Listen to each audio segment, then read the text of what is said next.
What's up, everybody? Welcome back to the episode. Another episode. One of the episode fucking sounds again. Why do I do the podcast? Why do I even do this? You're already Punish here and you myself. can't give up now. I punish myself every week with you and your nonsense. It's not nonsense. It's nonsense. Now you fucking color I'm lights you have now. Whatever your evil villain you have. I've had them for a while, okay? So shut up. Mm-hmm. Oh, okay. Shut up. Yeah. Check my streams. Yeah. There's proof I've had these lights for well over 2 years now. Yeah.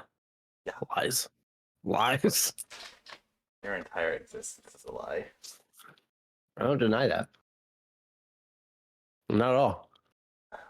You know what? Look, let's go back to dark and gloomy because that's the overtone for this entire episode. You 1 second, I gotta find it. There we go. Oh yeah, there we go. Okay, such your evil villain. Yes. Sit there and laugh and.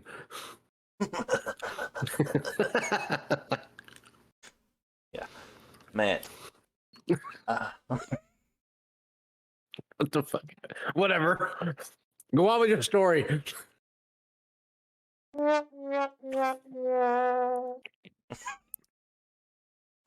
It's not a story. Okay, so I hate everything now. Have you been keeping up to date in the last 48 hours? Okay, so one, as of this recording, it's June 7th.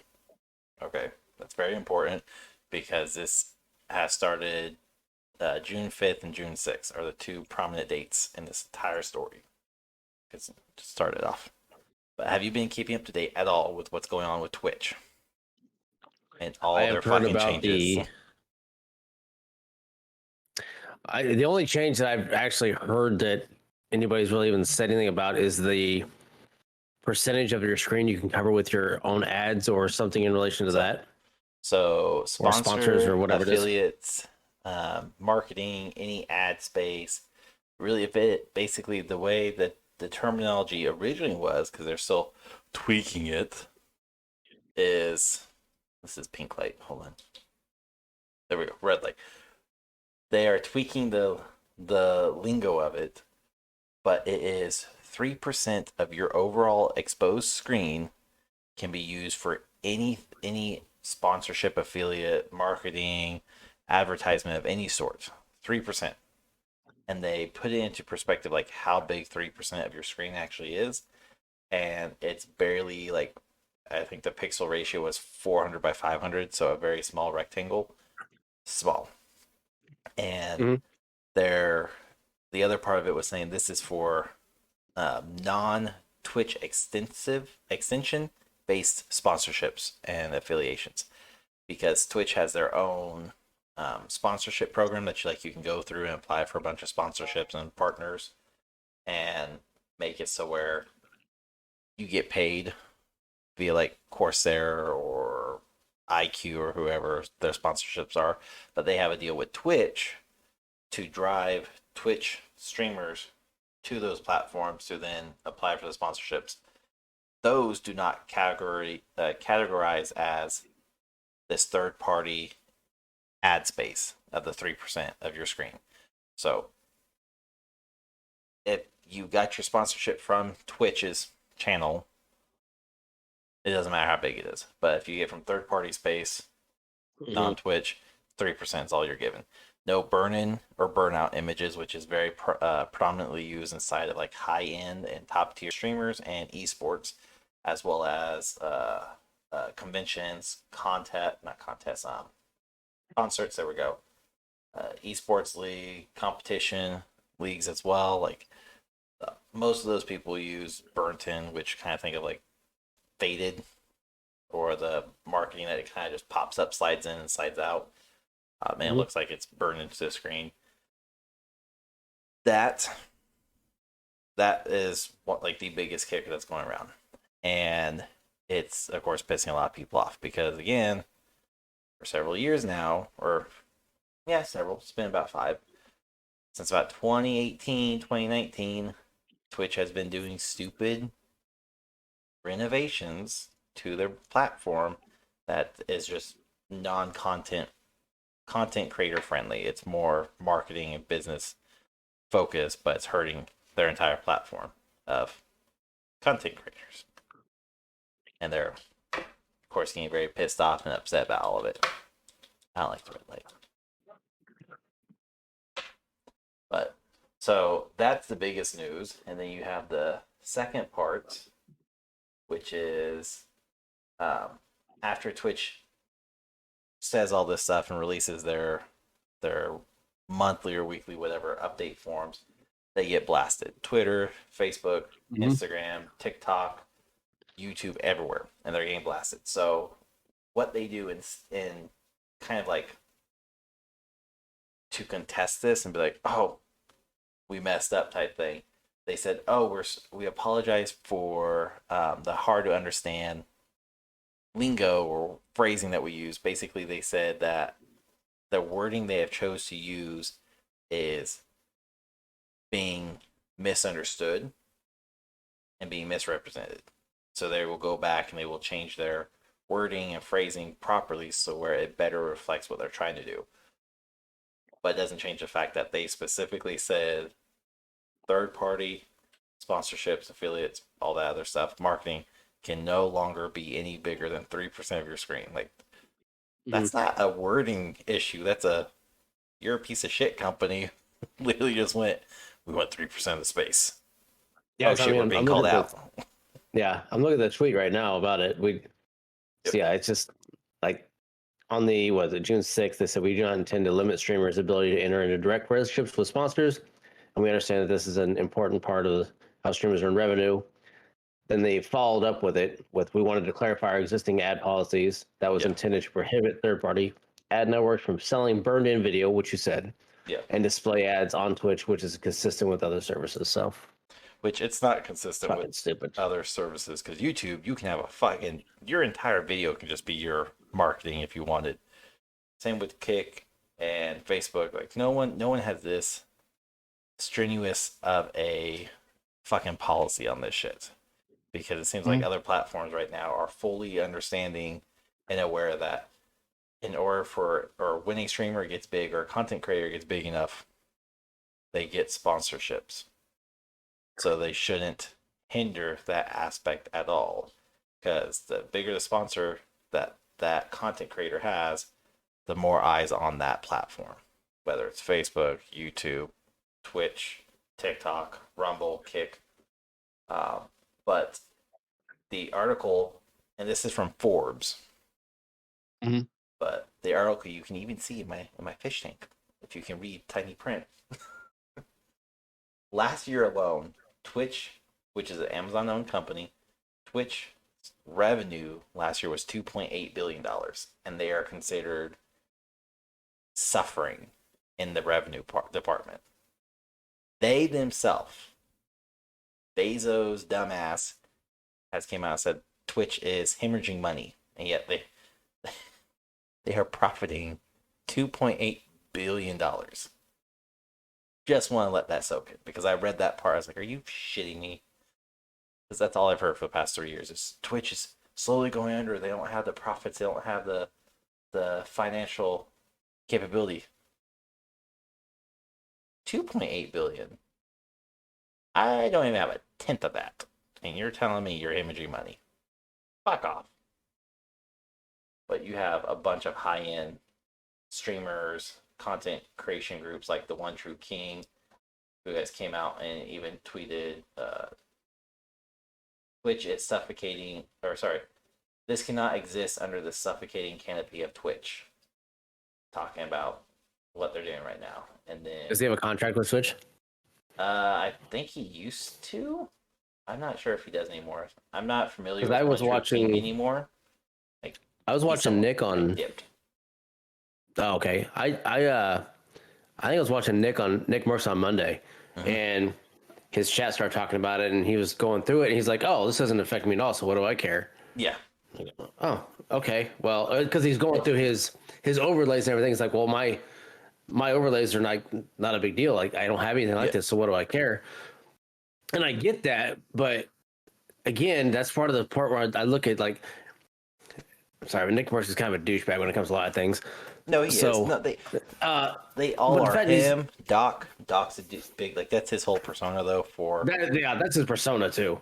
But Nick's a douche. Tim the Tap Man seems to be like kind of the most level-headed. Ninja's a fratty douche. Like just a lot of these big times are the guys anyway Like are very douchey. Tim I've met before. Cloaksy's the same way. As far as like Yep. level headed, well, I'll quote air quote level headed with him. They're He's more kind of an down. airhead. They're more down to earth with all these aspects of everything going on policy wise, whether it affects him or not. So it's very, very odd that he was looking. It's like, oh, well, it doesn't affect me. I don't care. Okay, well, whatever. But what's it going to take for people to start leaving Twitch? To where, I mean, I don't know how down they are right now, and I know a lot of people that I have followed or watch on Twitch have gone to Kick. Yep.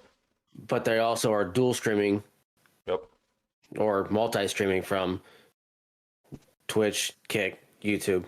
Yep. All of it, and Doing TikTok what I do, yeah, as well too. So yeah, so they're doing that, and some of them were kind of like, well, I don't want to dual stream. We're doing that and have Twitch involved too because I'll get in trouble. And then they're like, well, fuck it, I don't care. Like, kick me from Twitch, I don't care, whatever. Because Kick is owned by a gambling company, is correct? A gambling affiliated. It's some company that I'm assuming the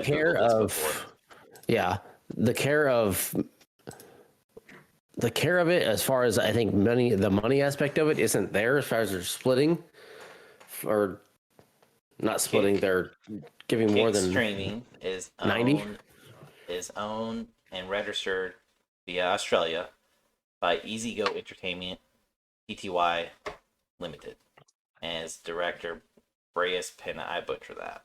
So that's as of April of this year. So, but it doesn't say it's affiliated. The public face is Tyler Trainwreck Nickum. I'm butchering that. I know. Okay, so the face of the company is a high stake online gambler, but the company itself is not. Okay. So the face is a high stake gambler. Yeah. Yes. But the company is not. Okay, so I heard that it was owned by a gambling company. I believe he's the one that he got in a lot of issues with Twitch because he was doing like the slots and gambling and poker nights on Twitch, and they said no, stop that.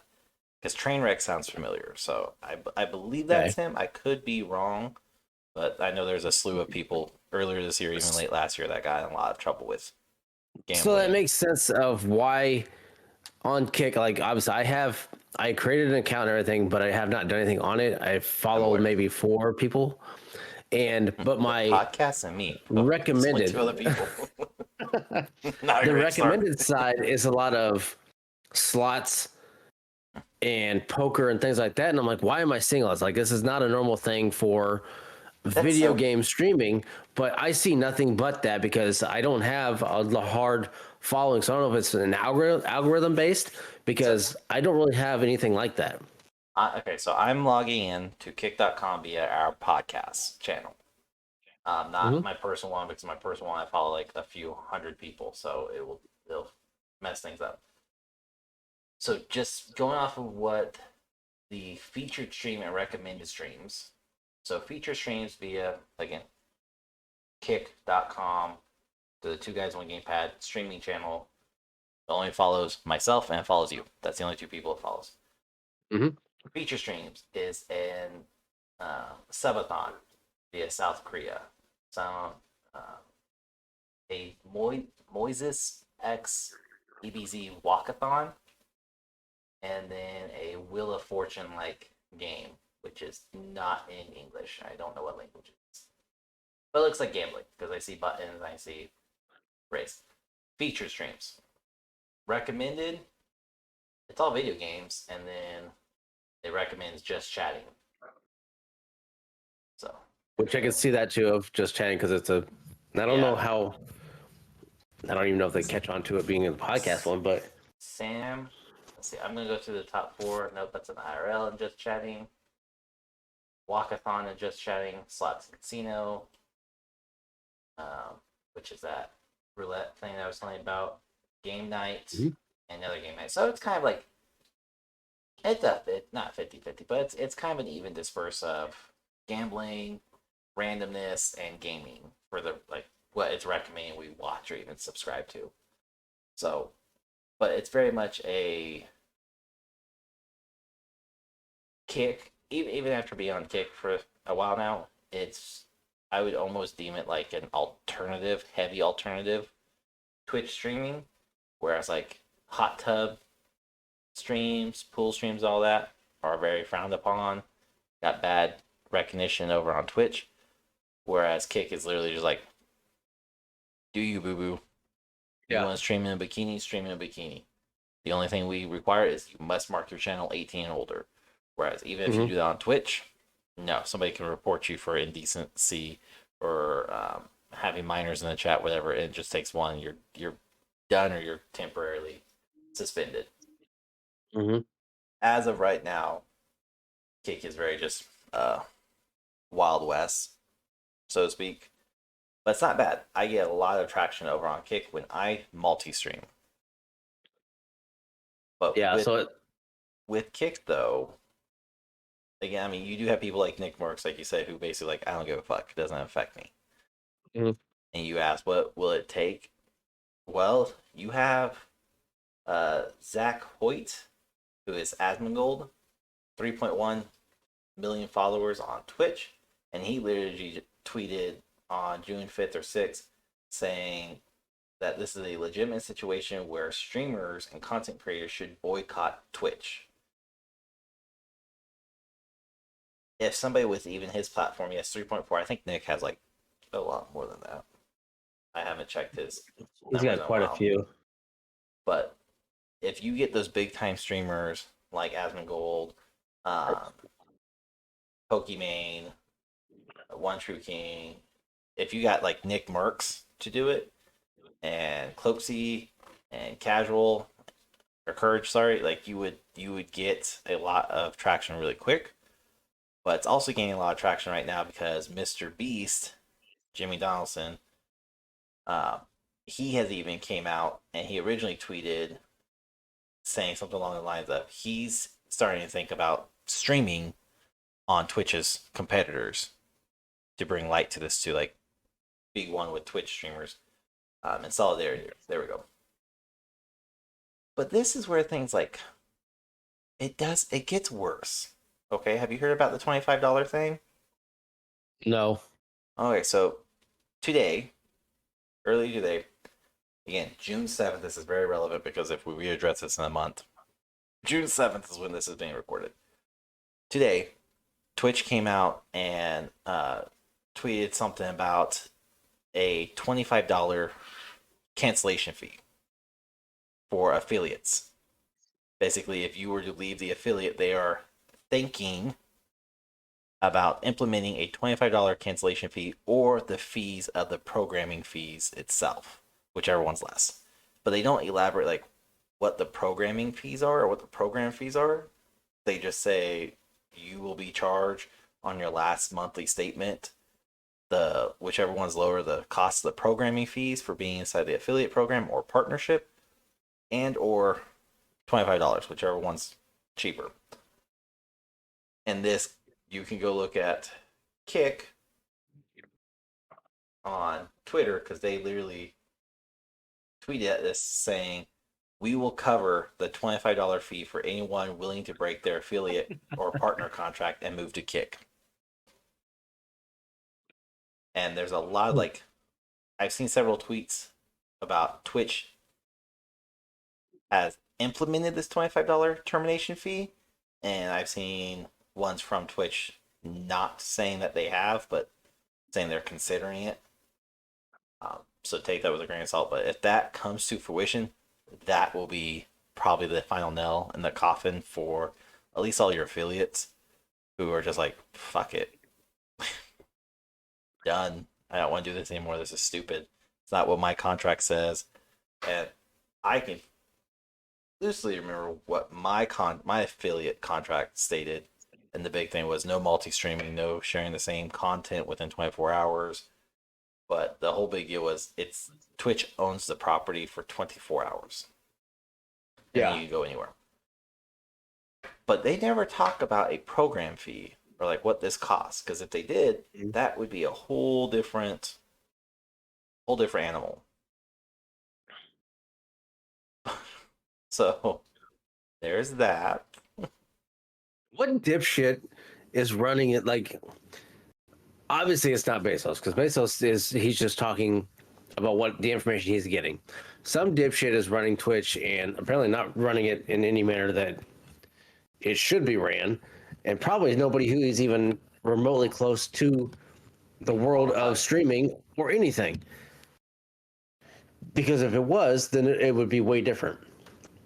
So this is in the Twitch agreements. It's section 6.4. It reads, if you or we terminate this agreement, a maintenance fee will be deducted from your remaining balance. The maintenance fee will be the lesser of the accrued program fees for your Twitch channel, or $25. Any remaining balance after deduction of the maintenance fee will be paid to you. Notwithstanding the foregoing, if you ever become a sanctioned person, Twitch will withhold any program fees otherwise due to you and take any other actions required or permitted by the applicable sanction laws.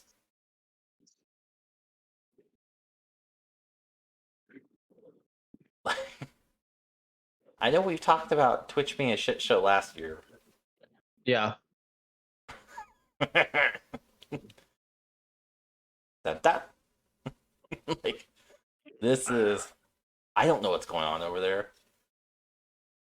Clearly, That's like you said, whoever's in charge, whoever is running this program is not associated, affiliate. Like they have no fucking idea what is going on and why this is all bad. I did a quick search and it says Shear, Shear, continued as chief executive officer, which I have no idea who Shear is. It's not a con. I don't know him. So chief executive officer of Twitch Interactive with Sarah Clemens added to the executive team as chief operating officer. That's in January 2018. So 5 years ago. Okay. Yeah. So Sheer apparently has been running it since 2011 when it launched. But I don't know who Sheer is. I've never even heard of it. I've heard of Sheer, but I don't know if it was with Twitch or someone else. But like, there's no account on Twitch. No, which there's no Sheer account on Twitch. Like looking for nothing. So here, all right.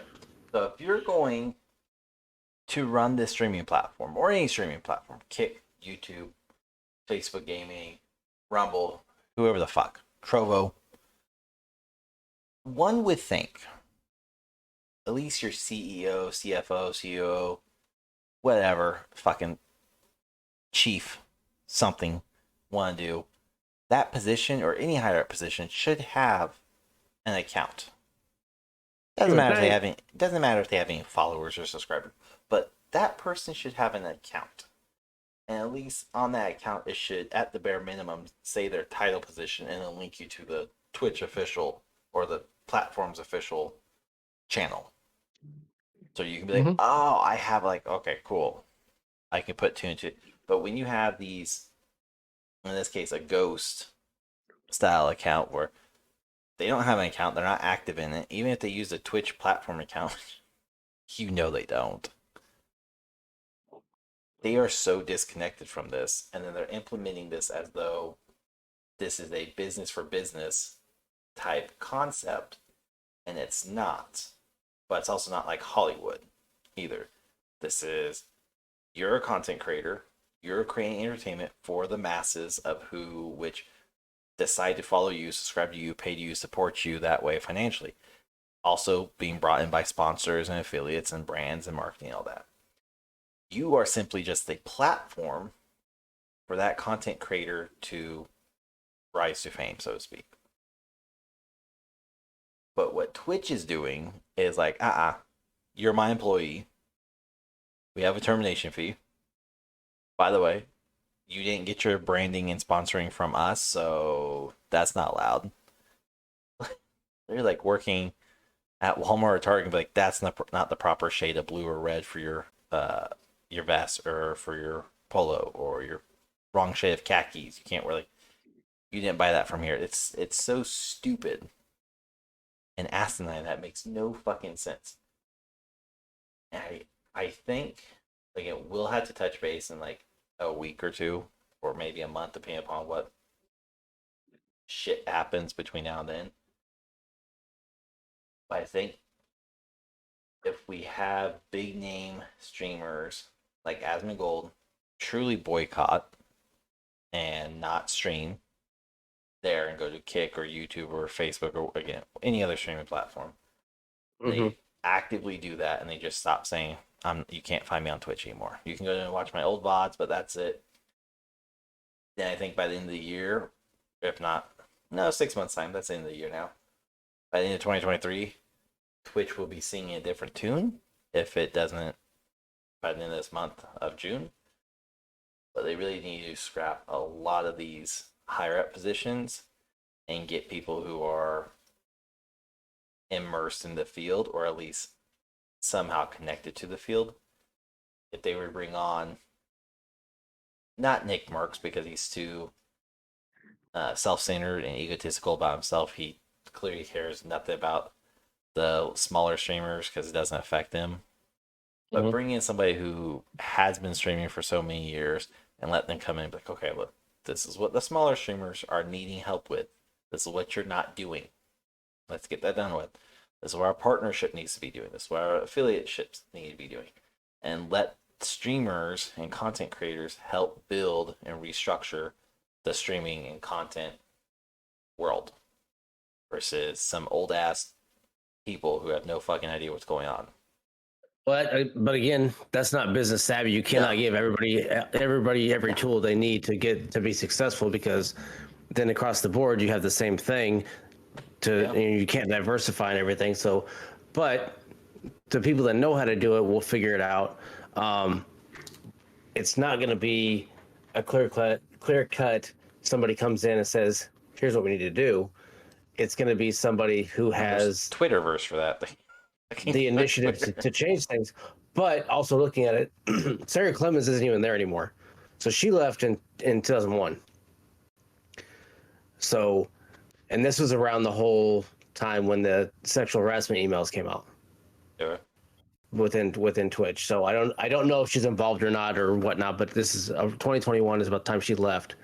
Late 2021. You said 2001. I was like, oh, 2021. I was like, hold on, I'm trying to think about. I'm pretty sure those harassment things were just like last year or 2 years ago. But well, only 21. So in August 2021, that's when she announced she was leaving. So, but apparently she is very successful in what she does. She bounces in because she worked for Pandora as well and helped boost them. They're fucking doing so great now. Boost them. Well, no, that's why she's bounced around. But when she is there, apparently things do very well. But then she leaves. And I'm only assuming that there was some sexual harassment emails. Who knows what it was, who it was related to. I haven't dug into that one. But I have no idea. There's just some interesting stuff that's going on with that one. And Amazon is weird anyways. Yeah. I mean, Bezos is at the helm of it, and he's no angel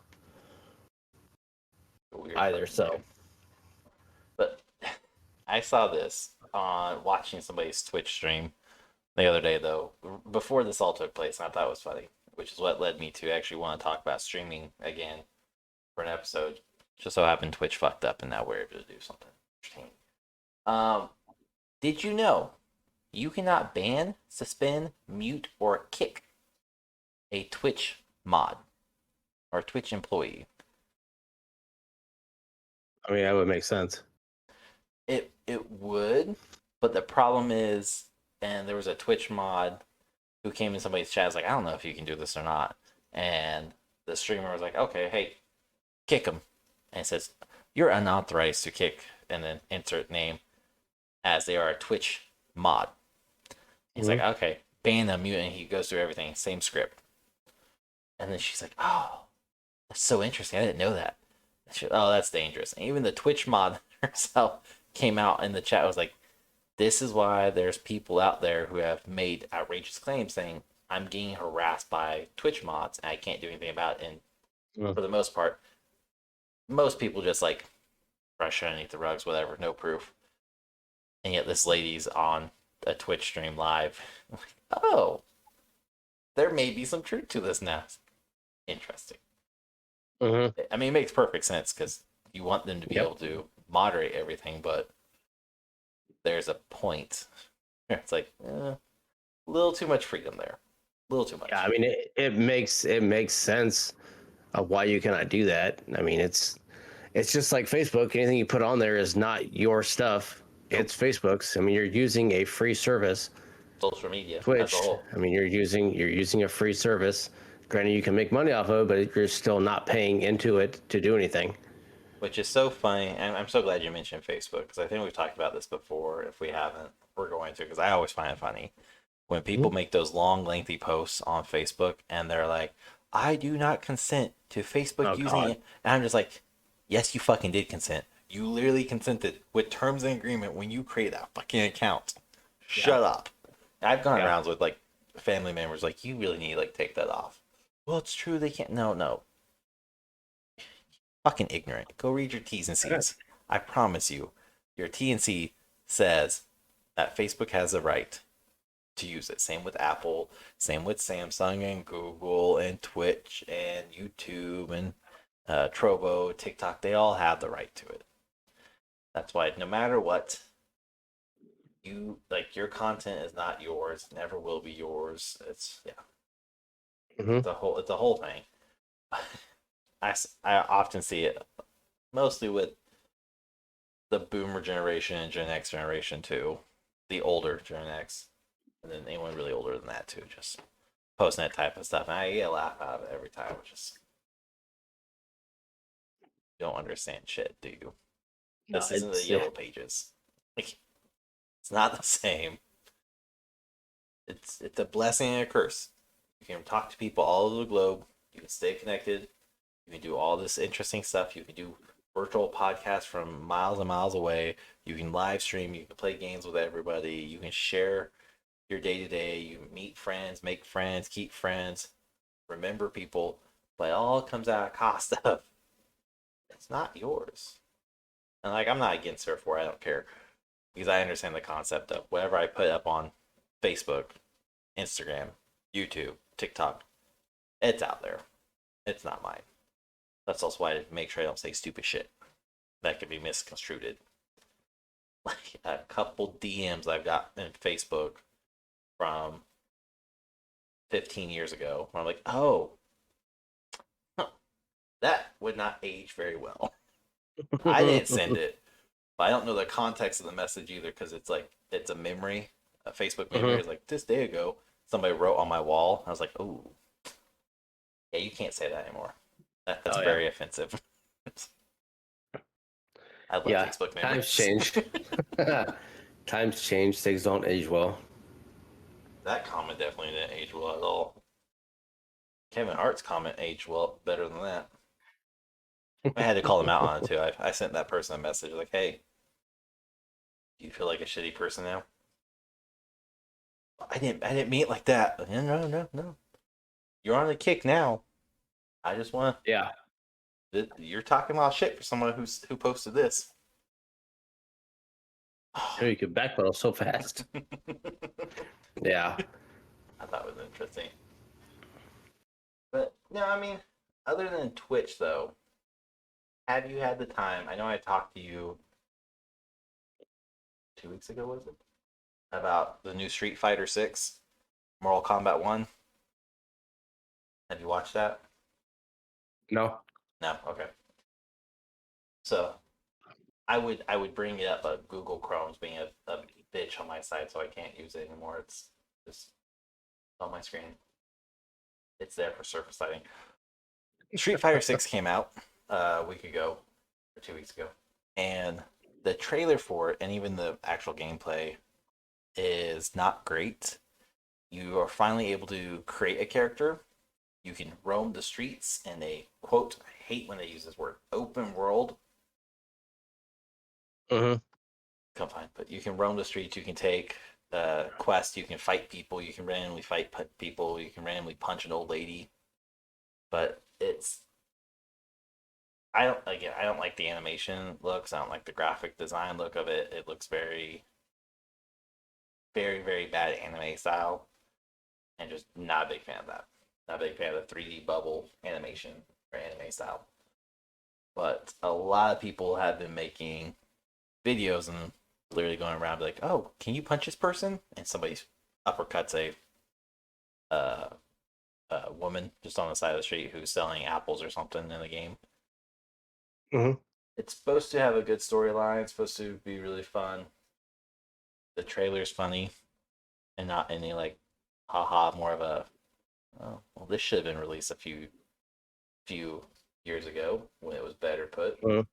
But Mortal Kombat is the only one I really care about because the game reset completely. The entire MK universe is being redone and reset in a different light with the Fire Dragon Lord. Is that his name? Liu Kang.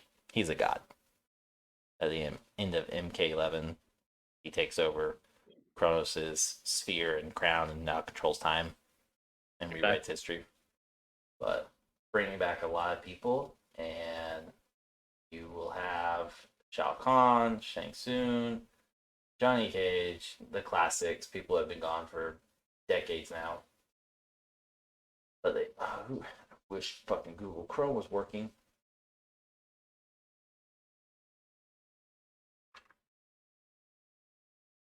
About one extra characters. There we go. And this is Onslaught, correct? No, it's called Mortal Kombat 1. Ah, okay. That's literally the name of the, yeah. Okay. Okay. See, I don't know. Oh. No. It comes out in September of this year. Like your extra characters, like your gimmick characters, normally it was like the Terminator, Freddy Krueger, Jason Bourne. Oh yeah. Your extra characters. Right now, the 3 confirmed extras are Homelander from The Boys, Omni Man from Invincible, and PeaceMaker. Really? John Cena's PeaceMaker, to be specific. And then, of course, they're bringing back old classic characters like Ermac, Quan Chi, Reptile, the robot and ninja version of Smoke. It says Jean-Claude Van Damme. Yeah, he will be Johnny Cage, but it'll be the Jean-Claude Van Damme's version of Johnny Cage. Hmm. So yeah, he's not the secret character, so to speak. But okay. Reptile's a secret character. They will have 3 different Sub-Zeros. So it's the trailer they released had no gameplay. It's just kind of the introduction to the storyline of what's happening, how they're able to do this. Mm-hmm. But it looks really good, and I have yet to be disappointed by a Mortal Kombat game since I think Armageddon. Is that the one? I have to look it up because I have to know the box art. I never really got into fighter games like that. I mean, the original Mortal Kombat, when it came out, I loved it. It was great on Sega. We played it, the shit out of it. But since then, I think we talked about it in the video game competition ones we had. But without, I mean, now you have online gaming, but without somebody here, I don't enjoy it as much if you're not playing side by side with somebody. Granted, there's online stuff as well now, but I guess I've never got into it. It's not like I've played the online, and unless you both have just amazing fucking latency and minimum lag and minimum ping, like it's very choppy. It feels very much like somebody always has the advantage, even if it's you. Same with like WWE's game, Oh. 2K series. Anytime you play online, and I have gigabyte speed, so I get 300 gigabytes per second, and my computer tracks it perfectly. It's still just it does not compute very well. Where somebody I can like press the punch button even on any of these fighting games, and it's like a punch, and it'll show I punch, but it doesn't relay properly to their side or back. It's just pings back and forth. It's always wonky, so it comes across very choppy. If they want to be LAN party, it has like a broken cable inside of the LAN cable. But Yeah. I'm not a big fan of the online component at all. I'm just a big fan of the I think stories. the only, I mean, outside of anything that's new, I think the only thing that I'm looking forward to coming out, and it's going to be even longer, is the 6 Days in Fallujah. Oh yeah, because you sent me the TikTok, and that looked It amazing. looks good in the trailer. I haven't seen actual Yeah, gameplay yet. that's true. Now it's going to be PC first, and then PS5. Xbox will get it later Good. after that.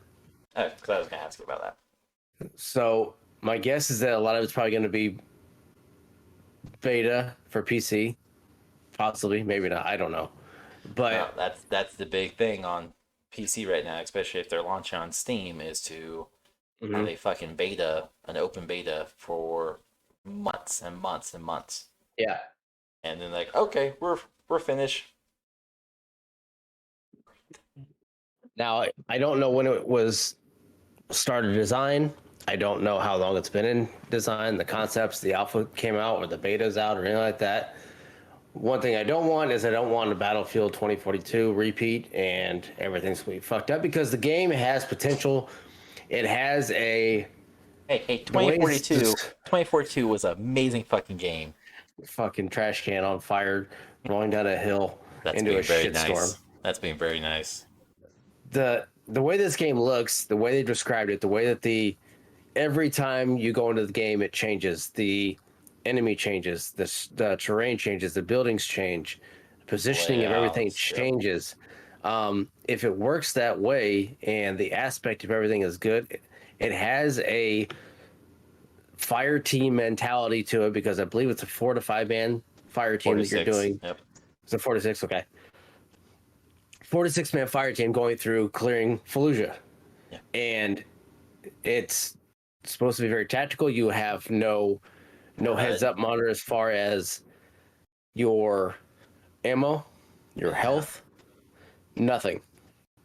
You have to keep an eye on in your head, pretty much, what your loadout is, everything else, which is in a way, in a manner, a not glorified way of Tarkov, but more realistic in the manner I know of my trying ammo to keep. count. Yeah, that's what I'm saying. Trying to keep a head in your head of what your ammo count is and everything else, of what you have on happy. you. Because exactly, and they, from what I've seen in the trailer and looking at it, the weapons that they're using, it looks as M16 based. There's CCOs and ACOGs. I didn't see any M4s. There very well could be M4s.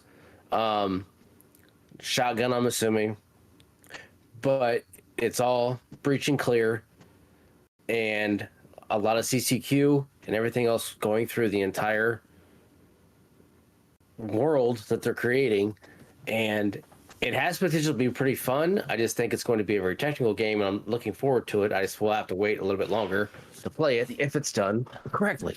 My only concern, other than the traditional one of, will it match the trailer at all, or will the gameplay match? Yeah. That's a given no matter what game we're talking about. Yep. But my only concern is it going to be a forced tack team?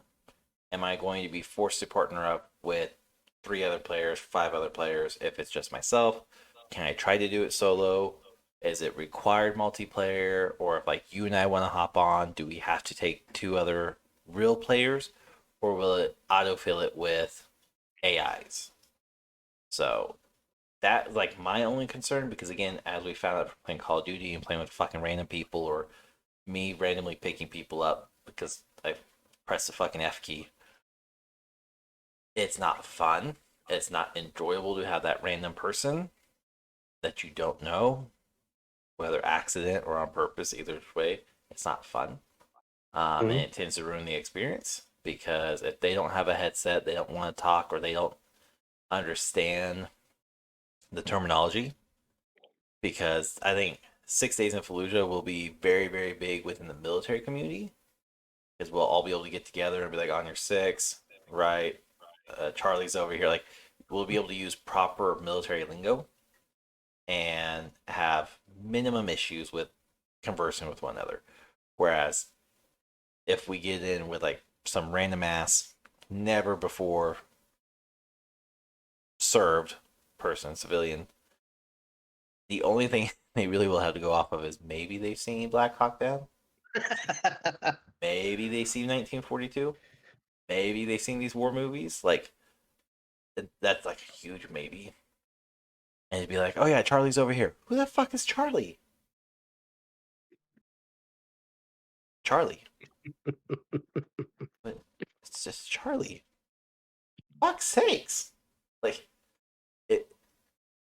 That's my only like aspect of the game that I'm more concerned about, because again, if it's forced, then I don't know if I'll get it, because I don't want to play with randoms and have to hope they have a decent mic that they actually can converse, whether military jargon or not, because again, I can work either which way.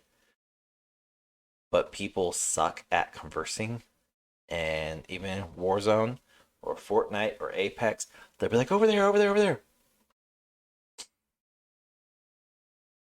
Over where? You understand what over there means? You're not by me. I cannot physically see your finger point in the direction. And since there's no heads up display at all, so you won't even have like a compass reading up top where you can say, oh, it's 60 clicks north or 70 clicks whatever. You'll have no display, so you really will be relying on a lot of, hey, over to our left, there's a target. He just rounded the building. He should be crouched down back there. And instead you're going to get, hey, he's over there. I saw him go over there. You should get a Nobel Speech Prize. Fucking amazing. That, like, it's the only concern. Because I really want this game to work.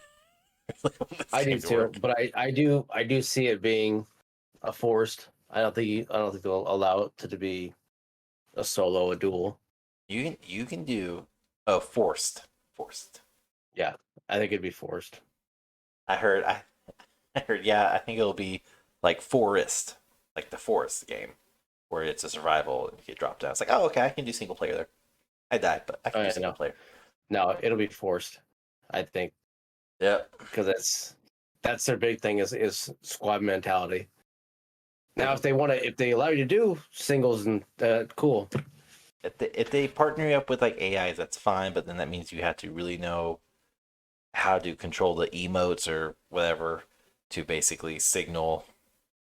I would hope you can like signal your AI to go left or go west or whatever with an emote type structure. But it's gonna be the biggest pain in the ass. But it could be very good. I'm hoping it's amazing. Mostly so we're just get that little nostalgic feel of let's go do this.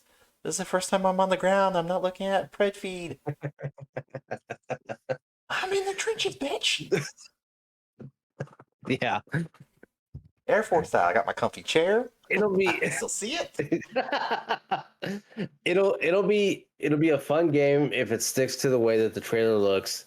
Hopefully, it doesn't come out just broken and stupid. I think Steam said June, like this month. It's supposed to be soon. I don't know dates, but I know soon. As soon as I saw it, I was like, oh hell yeah! And then I looked it up and like, fuck, I gotta wait longer. It's not 6 days of Fallujah. It's 6 days. So yeah, it's early access right now for PC. Let me clarify this. For PC, it's in early access, so you can currently apply to be granted early access, but the game will not be fully released until June 22nd, 2023. So again, that's 14 days, 15 days from now. So it looks amazing. The trailers look amazing. They have a little bit of gameplay on here, but it's a 4-person tactical. 4-person, not 6. But you'll have 360-degree battlefield, indoor, outdoor sandbox based upon the actual battle. And there'll be a roadmap with 4-player tactical co-op missions set to the day of open and the invasion of northern parts. 6 days. Offers a human versus AI cooperative multiplayer experience. As early access progress, will provide more information. They will add proficient AI teammates to help you along the way. So, based upon that sentence structure, maybe? That seems like it will be more of the overlook. Yeah. As you're moving between, they'll throw some AIs to cover you as you're moving. Yeah, because you have 100 Marines helping you, is what it says. Yeah. And they will also be introducing a story campaign mission to draw from specific true story and narrated by Africans and Iraqis who were truly there. May contain violence and some mature language. Fucking mature language. May contain? I'm sorry. I don't get this. I keep looking out. So I just went to Steam to find that. Yeah, it's not. I'm looking for a release date for PS5, and apparently I didn't know it, but it was delayed from 2022. The whole game was. So it tracks with everything else. 2022. So yeah, but they said it was supposed to release in PC, PS4, PS5, Xbox One, Xbox Series, all the fucking Xboxes in later half of 2022, but now it got pushed, delayed to 23. So I'm guessing, hoping mid to late July, I will be able to play this game. In other words, I will be waiting. Yes. I will not be picking this up just to be ramrodded by some fucking AIs or random people. I will just stick to my Diablo 4 and keep playing that until this comes out. Yeah, it just says 2023 for release on PS5. There's no date that I found. Oh, I'm sure somebody who else had a fucking release like that?